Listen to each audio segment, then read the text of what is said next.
from the station that's on your side. This is News 12 at 6 o'clock.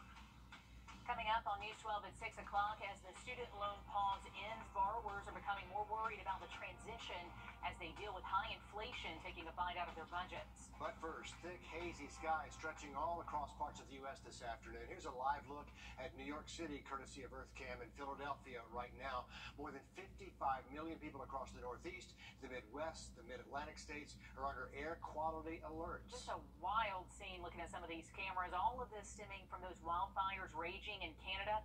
More than 9 million acres have been charged so far. That's about 15 times the normal amount we usually see by this time of the year. And you don't see this every day. Just an eerie yellow haze stretching across the Kuka Lake. This is in New York.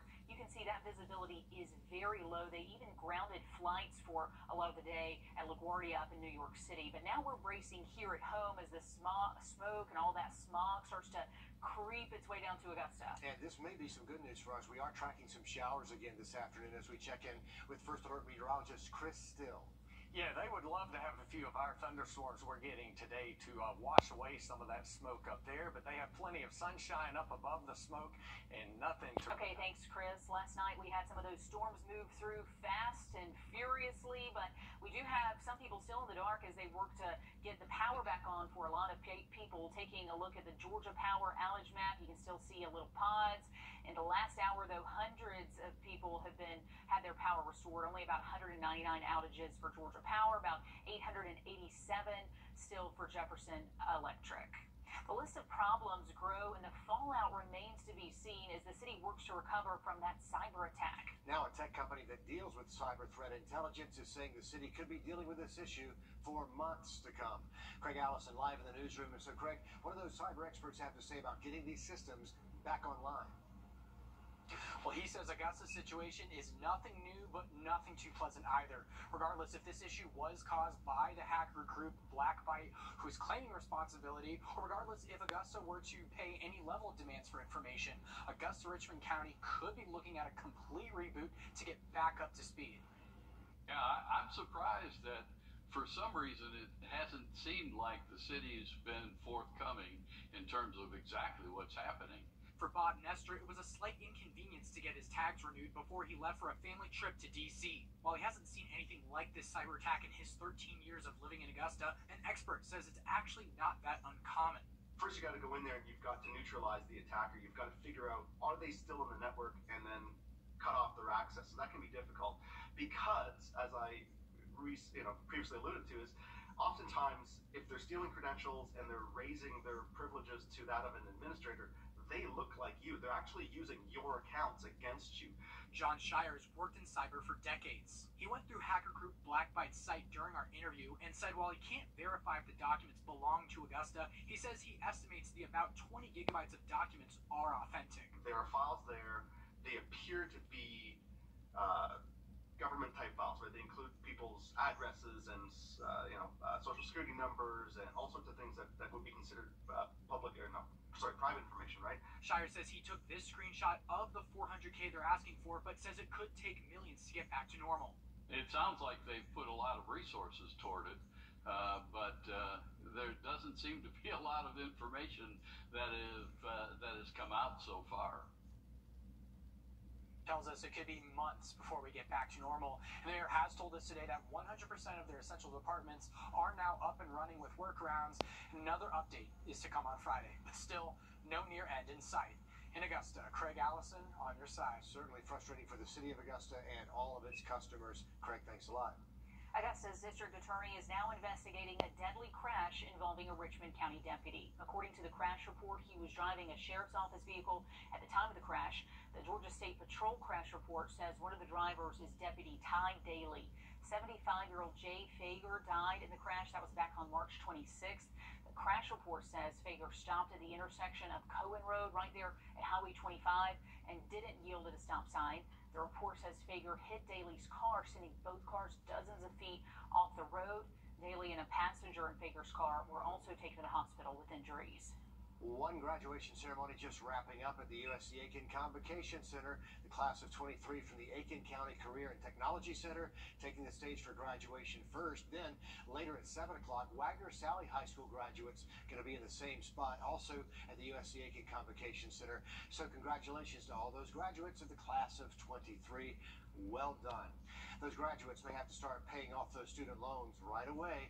After a 3-year pause, student loan payments will resume in just a few months. Ready or not, here they come. And for some, that means your next payment date will be this September. Our Alyssa Lyons live at AU after talking to a parent and a recent college graduate about this looming payout. Well, just like them and just like me, many of us have passed through a campus like this one, or at least a similar one to it. Now they're going to take another look at that budget and really just make some adjustments because they are on their way. But one thing that they haven't been dealing with is that stifling inflation. I was really bummed. It's back, even though you wish it wasn't. They'll keep pushing it off. Surely there's so much more going on in our government right now. They'll just push it off and not have to deal with us getting upset about it. Time to open up that dreaded Excel sheet. I was definitely paying more on my car payment than I need to just to try to pay it off faster, but now I'll just have to take away from that and just be stuck with both debts longer. A lot of people repurposed that money during the pause, whether it was for a car payment or starting a family. I was able to financially put a lot of that money that was a part of the budget towards student loans into being able to have a child and what that all entails. Now she finds herself waiting for the next shoe to drop.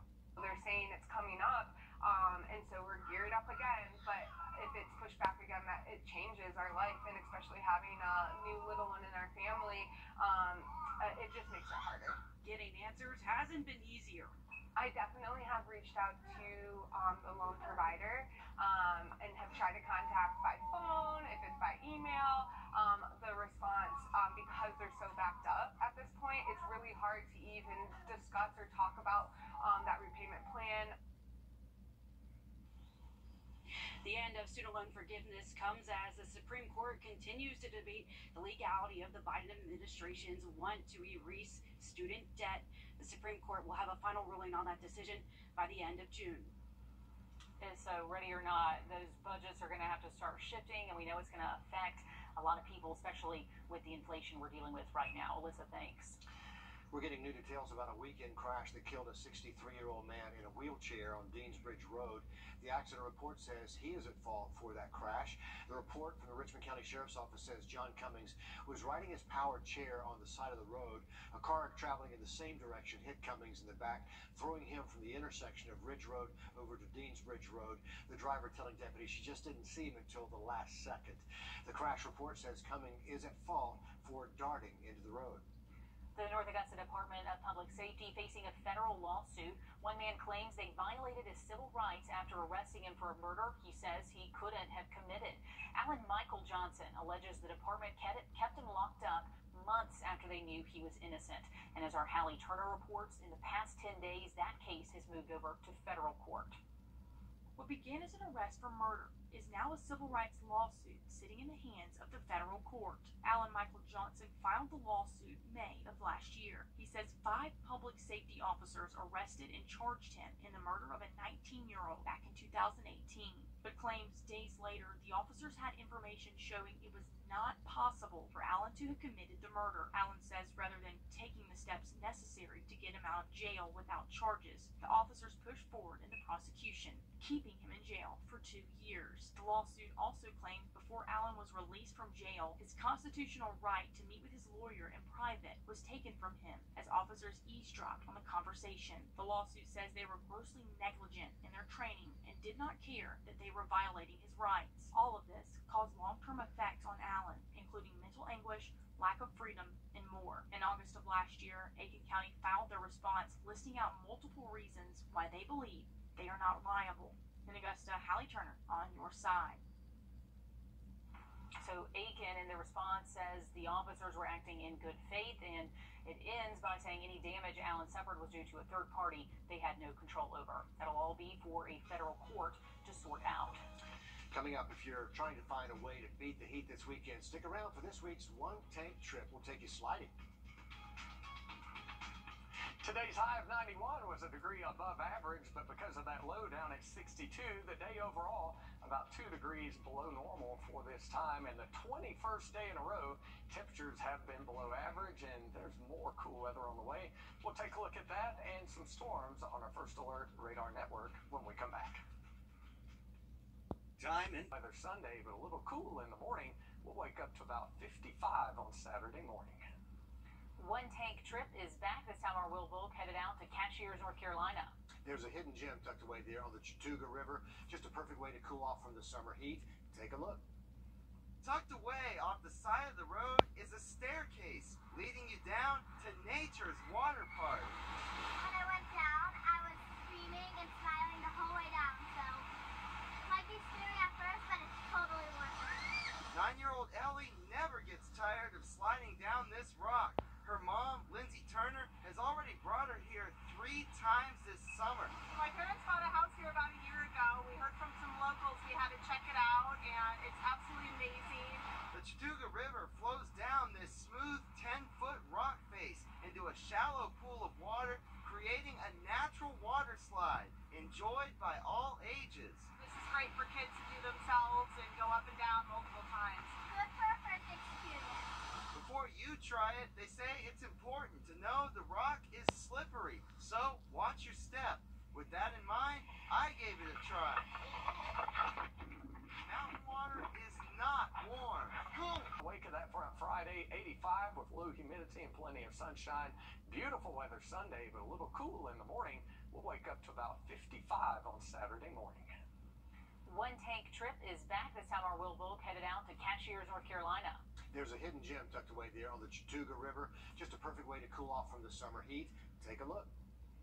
Tucked away off the side of the road is a staircase leading you down to nature's water park. When I went down, I was screaming and smiling the whole way down, so it might be scary at first, but it's totally worth it.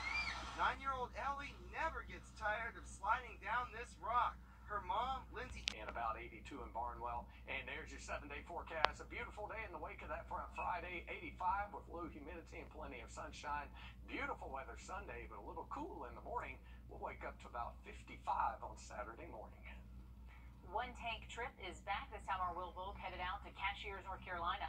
There's a hidden gem tucked away there on the Wrdw River. Just a perfect way to cool off from the summer heat. Take a look.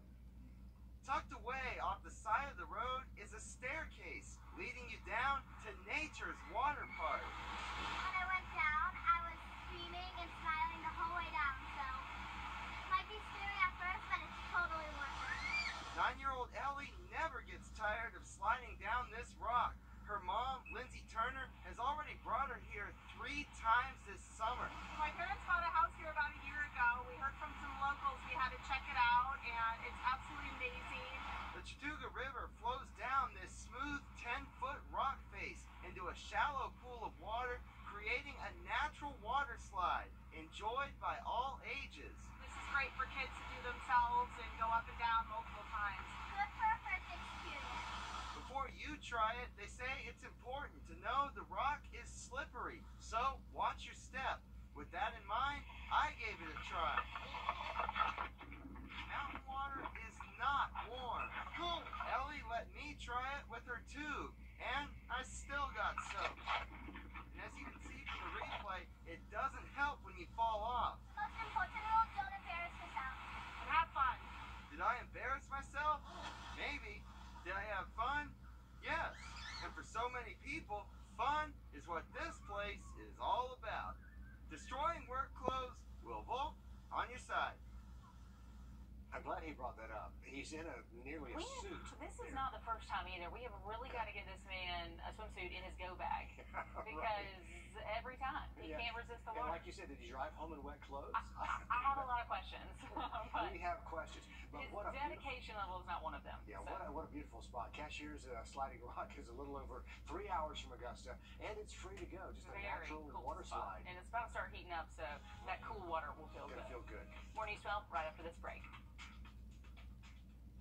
personal for another driver's mistake. Insurance companies don't make it easy to get everything you're entitled to, but I do. South Carolina just a step away now from criminalizing fentanyl trafficking. State representatives have agreed to changes state senators made to the bill, sending it onto the governor's desk. If he signs it, people convicted of trafficking fentanyl would face up to 40 years in prison, and it also adds additional penalties if the person convicted had a gun when they were arrested. Fentanyl is blamed for more than half of South Carolina's overdose deaths. Last year, and closer to home, the deadly drug claimed the lives of 2 children, one in Aiken, a 2-year-old Alexivia Aguirre, and then one in North Augusta, 6-month-old named Molly Hamilton. Governor McMaster will now decide whether to sign that bill into law or veto it and send it back to lawmakers.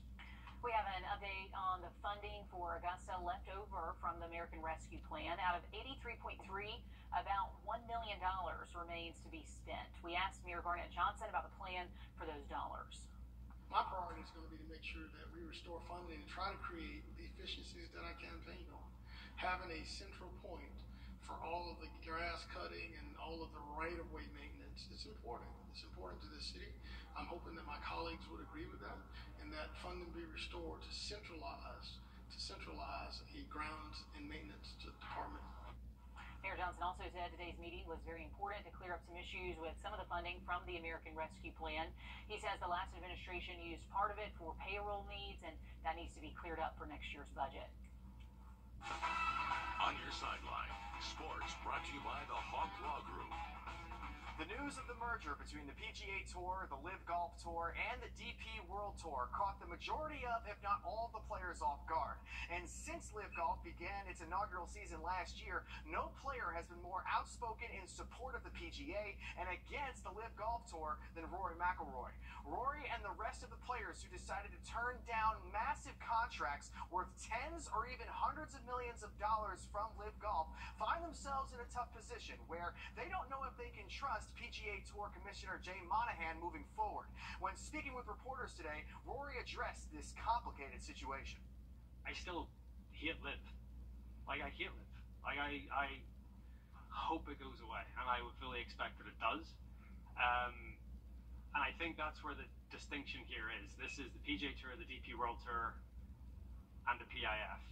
Very different from Live. All I've tried to do is protect what the PGA Tour is and what the PGA Tour stands for, and I think it will continue to do that.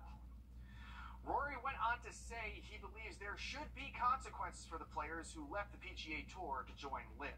On the local golf front, we have this week North Augusta's Davis Neal qualified for the U.S. Junior Amateur Championship to become one of the 264 players making the cut from around the world. Neal shot 1 under at Daniel Island Golf Club in Charleston. Charleston's awesome. We have some family friends who live down there, so I was lucky enough to play the course a few times, in the past few years, and I've always loved Charleston, and the course is beautiful, so it meant a lot to do it there with them watching and everything, so it was awesome. The winner of the U.S. Junior Amateur Championship gets the chance to play in the U.S. Open. That's it for sports. We'll have one more look at your forecast after the break. And we are still tracking a few thunderstorms. One Honda dealer, Gerald Jones Honda. And we are still tracking a few thunderstorms moving across southern portions of the viewing area. Some rain in Millen right now, some heavy rain and a lot of lightning. Some rain moving out of Davisboro into Louisville. Again, nothing severe right now, but a lot of lightning. So you'll want to keep your indoor plans or your outdoor plans indoor here for the next little while. The rain's going to get out here for the weekend. Looks like a beautiful weekend, especially Saturday, 87, maybe an afternoon storm on Sunday. Better chance of rain on Monday, but temperatures really not too bad. We'll keep highs in the 80s all the way through early next week. Low temperature Saturday morning down into the mid-50s. Thank you, Chris. That'll wrap things up for News 12 at 6 o'clock. Then we're back with more News 12 tonight at 11. We'll see you then.